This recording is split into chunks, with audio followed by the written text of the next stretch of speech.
Assalamualaikum. Hai adik-adik. Adik kreatif pada hari ini ialah bunga kertas.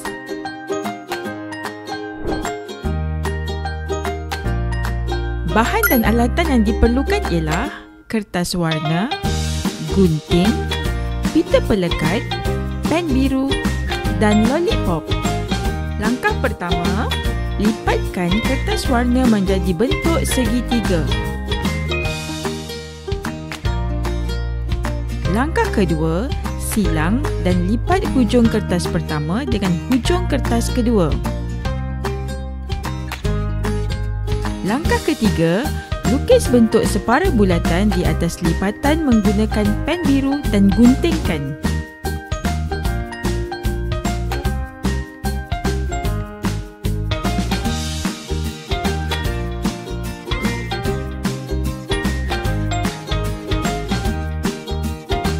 Langkah keempat, guntingkan hujung bawah kertas.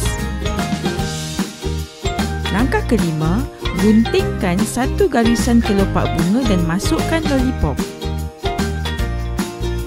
Dan langkah terakhir, selitkan kelopak bunga di bawah dan lekatkan.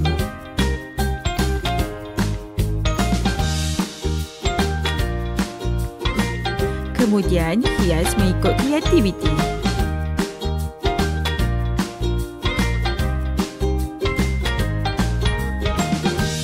Selamat mencuba adik-adik!